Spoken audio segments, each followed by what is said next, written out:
بسم اللہ الرحمن الرحیم۔ السلام علیکم ورحمۃ اللہ وبرکاتہ۔ امید کرتا ہوں کہ سب لسنر خیریت سے ہوں گے۔ اللہ پاک آپ کو اپنے حفظ و ایمان میں رکھے۔ ڈاکٹر اسرار احمد کا بیان مصعب بن عمیر رضی اللہ تعالیٰ عنہ کی ایمان کی کیفیت کے بارے میں۔ حضرت مصعب بن عمیر رضی اللہ تعالیٰ عنہ کو جب ایمان کی لذت محسوس ہوئی تو دنیاوی تمام لذتوں کو انہوں نے خیر آباد کہہ دیا، ان سے پیچھے نہیں ہٹے۔ تو اللہ پاک ہمیں بھی مصعب بن عمیر رضی اللہ تعالیٰ عنہ جیسا ایمان عطا فرمائے، اور آج کے نوجوان کو خصوصی طور پر اس پر آنا چاہیے اور مصعب بن عمیر رضی اللہ تعالیٰ عنہ جیسے لوگوں کو اپنا آئیڈیل بنانا چاہیے۔ آئے ہیں آپ بھی بیان سنیں، اللہ پاک ہمیں عمل کی توفیق عطا فرمائے۔ کون سے مصعب بن عمیر، کون سے عثمان غنی، کون سے سعد بن ابی وقاص، قریش کے اعلیٰ گھرانوں کے چشم و چراغ نوجوان، وہ آ رہے ہیں محمد کے ہاتھ پر بیعت کر رہے ہیں، اسلام لا رہے ہیں صلی اللہ علیہ وسلم۔ انہوں نے دیکھا یہ ہمارے غلاموں میں بھی یہ آگ پھیل گئی، یہ تو سمجھیے کہ بارود کے اندر آگ لگ رہی ہے۔ یہ ابھی تک تو کانے تھے جو ظلم ہم کر رہے تھے اس پر، لیکن ان کے اندر اگر یہ ایمان اور اسلام کی دعوت اور تحریک ان میں پھیل گئی تو ہمارا اقتدار اور ہمارا یہ پورا نظام جو ہے چوپٹ ہو جائے گا۔ یہ ہے وہ چیز جو میں نے کل آپ کو اقبال کا مصرع سنایا تھا کہ نظام کہنا کے پاس مانو یہ مارز انقلاب میں ہے، beware of the revolution that is coming، لہذا اپنی پوری قوتوں کو جمع کرو اور کچل دو انہیں، مارو انہیں۔ یہ کام شروع ہوا ہے سن 5 سے، بلکہ 4 کہنا چاہیے، 4 سے لے کر 12 تک 8 برس اس کو کہتے ہیں پرسیکیوشن، فزیکل پرسیکیوشن، تشدد، مار پیٹ، جلانا، دہتے ہوئے انگاروں پر لٹانا، فاقے رکھنا، بھوکے رکھنا، ان کو ڈال دی گئی زنجیریں، گھروں میں بند کر دیا گیا نوجوانوں کو۔ حضرت عثمان کو چچا نے ان کے ایک چٹائی کے اندر لپیٹا اور دھونی دے دی، دم گھٹ رہا ہے، جان نکل رہی ہے۔ حضرت مصعب بن عمیر رضی اللہ تعالیٰ عنہ، وہ نوجوان 200 درہم کا جوڑا ان کا سل کر آتا تھا شام سے تیار ہو کر، لباس معطر ہوتا تھا، جدھر سے نکل گیا پوری گلی جو ہے وہ معطر ہو گئی، انگلیاں اٹھ رہی ہیں، وہ جا رہا ہے مصعب، یہ خوشبو اس کی ہے۔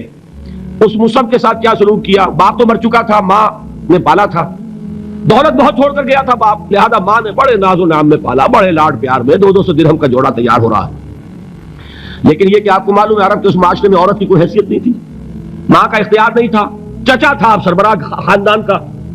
چچا نے کہا مصعب اگر تم نے اپنے باپ کا دین چھوڑ دیا ہے تو باپ کی دولت پر بھی تمہارا کوئی حق نہیں ہے، نکل جاؤ گھر سے۔ اس نے یہ سوچا تھا کہ مصعب کے ہوش ٹھکانے آ جائیں گے، دن میں تارے نظر آ جائیں گے، ناز و نام میں پلا ہوا، گھر سے نکل کے جائے گا کہاں؟ یہ سارا نشہ جو ہے توحید کا یہ ہرن ہو جائے گا۔ حضرت مصعب کا جواب بالکل برعکس تھا، اچھا ٹھیک ہے چچا جان، میں گھر چھوڑتا ہوں۔ وہی بات جو کبھی کہی تھی ابراہیم نے، باپ نے کیا کہا تھا؟ واجرنی ملیہ، جاؤ چلے جاؤ، دفع ہو جاؤ میری نگاہوں سے۔ حضرت ابراہیم نے کیا جواب دیا تھا؟ سلام علیک ساستغفر لک ربی انہ کان بی حفیظ۔ اچھا باجان آپ کا حکم یہی ہے تو میں چلتا ہوں، آپ پر سلامتی ہو، میرا رب مجھ پر بڑا مہربان ہے، میں اس سے آپ کے لیے استغفار کروں گا، چلیے۔ یہی جو ہے حضرت ابراہیم کی نسل ہے نا قریش۔ آج ابراہیم کے ایک بیٹے کے ساتھ وہی معاملہ ہو رہا ہے مصعب کے ساتھ، اور مصعب چلنے کے لیے تیار ہو گئے۔ چچا نے سوچا، میں سمجھتا تھا کہ ہوش ٹھکانے آ جائیں گے، یہ تو تیار ہو گیا نکلنے کے لیے، غصے میں آ کے اگلی بات کہی، یہ کپڑے جو پہنے ہوئے تم نے یہ بھی اسی مشرک باپ کی کمائی کے ہیں، اتارو ان کو۔ وہی کپڑے اتارے، مادر زاد برہنہ گھر سے نکالے گئے، ماں کے پاس پہنچے، ماں نے آنکھوں پر ہاتھ رکھے، وہ سب کیا ہوا کہ ماں سے کہتے ہیں کہ ماں میں موحد ہو گیا ہوں، اور وہاں سے گئے، پھر حضور کی خدمت میں کپڑے کہیں سے مانگے ہوں گے۔ یہ مصعب ہیں 200 درہم کا جوڑا پہننے والے۔ جب حضور پر مدینے کے 12 افراد ایمان لائے تھے، بیعت عقبہ اولا ہوئی، انہوں نے کہا کہ حضور ہمیں کوئی شخص اپنا ایسا شاگرد دیجئے جو ہمیں قرآن پڑھا سکے۔ حضور نے حکم دیا مصعب جاؤ، اب مدینے جاؤ، یثرب جاؤ، یثرب والوں کو قرآن پڑھاؤ، انہیں تبلیغ کرو۔ مصعب گئے ہیں وہاں، 1 سال کی کمائی 75 افراد لا کر حضور کے جھولی میں اگلے سال ڈال دیے کہ حضور یہ میری 1 سال کی کمائی ہے، 72 مرد 3 عورتیں۔ انہوں نے وہ بیعت کی تھی، بیعت عقبہ ثانیہ، جس کے الفاظ کل میں نے آپ کو سنائے تھے، بایعنا رسول اللہ صلی اللہ علیہ وسلم علی السمع والطاعت فی العسر والیسر والمنشط والمکرہ وعلی اثرۃ علینا وعلی لا ننازع الامر اہلہ وعلی نقول بالحق اینما کنا لا نخاف فی اللہ لومۃ لائم۔ یہ 72 مرد تھے مدینے کے جنہوں نے یہ بیعت کی۔ پھر انہوں نے ریکویسٹ کی کہ حضور اب آپ ہمارے ہاں تشریف لائیے، ہم اگر یہ مکے والے وہاں حملہ کریں گے تو ہم آپ کی حفاظت کریں گے جیسے کہ اپنے اہل و عیال کی کرتے ہیں۔ بہرحال وہ مصعب بن عمیر ہے جو غزوہ احد میں شہید ہوئے، اور جب شہید ہوئے تو ان کے جسم پر صرف ایک چادر تھی، ایک بات تو یہ نوٹ کیجئے، موضوع سے ذرا بات تھوڑی ادھر ادھر جا رہی ہے، لیکن یہی چیزیں ہیں اصل میں کہ جو ہمارے دلوں کو منور کرنے والی ہیں نور ایمان سے۔